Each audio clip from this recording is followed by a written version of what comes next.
सदाए हुर्रियत जम्मू और कश्मीर से ताज़ा तरीन सुनिए। मकबूजा कश्मीर में गुज़िश्ता 111 रोज से भारत का मुसल्लत करदा मुहासरा और लॉकडाउन जारी है। काबिज इंतजामिया ने गुज़िश्ता रोज 16वें जुमे को भी श्रीनगर की तारीखी जामा मस्जिद समेत तमाम मरकजी मसाजिद, खानकाहों, इमाम बारगाहों में कश्मीरी अवाम को नमाज जुमा की अदायगी से रोक दिया। इसके साथ ही कश्मीरी अवाम ने भारत के गासिबाना कब्जे के खिलाफ शदीद एहतजाज और मुजाहरे किए। ईरान के सुप्रीम लीडर आयतुल्लाह खामनाई ने मकबूजा कश्मीर की संगीन सूरत हाल पर अफसोस का इजहार करते हुए कहा है कि भारत कश्मीरी अवाम से इंसाफ पर मबनी रवैया अख्तियार करे। तवक्को है कि कश्मीरी अवाम पर जबर का खात्मा होगा। पाकिस्तानी वजीर ख़ारजा शाह महमूद कुरैशी ने कहा है कि आलमी बरादरी को मसला कश्मीर पर जिम्मेदारी का सबूत देना चाहिए। निजी टीवी के प्रोग्राम में गुफ्तगू करते हुए शाह महमूद कुरैशी ने कहा कि भारत के जारहाना अज़ाइम की वजह से खित्ते काम दाव पर लगा हुआ है। भारतीय फिजाइया के साबिक वाइस एयर मार्शल किपल कॉक ने कश्मीर की मौजूदा सूरत हाल को यकवख्ता कैद करार दिया है। भारत के साबिक वजीर ख़ारजा यशवंत सिन्हा और सीनियर सहाफ़ी भारत भूषण केमरा मकबूजा कश्मीर के दौरे पर हैं। साबिक भारतीय वजीर यशवंत सिन्हा का कहना है कि मकबूजा कश्मीर में हालात नॉर्मल नहीं है। भारतीय मीडिया भी जानिबदारी से काम ले रहा है,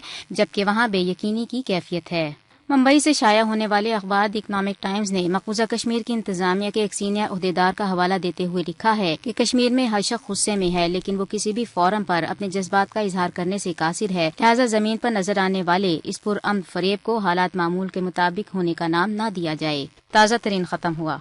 नरेंद्र मोदी हुकूमत के 5 अगस्त के गैर जमहूरी और गैर इंसानी इकदाम के बाद पूरी रियासत जम्मू कश्मीर को अमलन एक फौजी छावनी में तब्दील कर दिया गया है। मकबूजा वादी के साथ साथ जम्मू और करगिल में भी जगह जगह सड़कों पर रुकावटें खड़ी करके और खारदार तारें बिछाकर लोगों की आजादाना नकलो हमल पर सख्त पाबंदी आयद कर रखी है। समात फरमाए भारतीय news channel the straight line के रिपोर्टर की जम्मू के हवाले से ये खुसूसी रिपोर्ट। हर वो चौक, हर वो चौराहा, जिस चौक चौराहे पर अगस्त 5 के बाद जम्मू कश्मीर पुलिस के जवान, सीआरपीएफ, आईटीबीपी, एसएसबी के जवान तैनात थे ताकि कोई बड़ा प्रोटेस्ट न हो, उसको रोकने के लिए। साथ में ही आपने ये देखा होगा कि ये तारें आपको सड़क पर बिछी हुई मिलती थी। लेकिन 5 अगस्त के बाद दिसंबर का महीना आने वाला है, 100 दिन से ऊपर हो चुके हैं, लेकिन अभी भी आप देख सकते हैं कि ये बिल्कुल नई तार है। जम्मू कश्मीर पुलिस इन तारों को सड़कों से हटाती क्यों नहीं? क्या प्रशासन को या जम्मू की डिस्ट्रिक्ट एडमिनिस्ट्रेशन को ये लग रहा है कि तारे अब जम्मू के लोगों का मुकद्दर हैं? हर 15 दिन बाद छोटा बड़ा कोई न कोई फैसला होना है और ये तार बिछनी है। क्या इस तरीके से एडमिनिस्ट्रेशन जम्मू कश्मीर में हालातों को सामान्य करेगी, खासकर जम्मू संभाग में?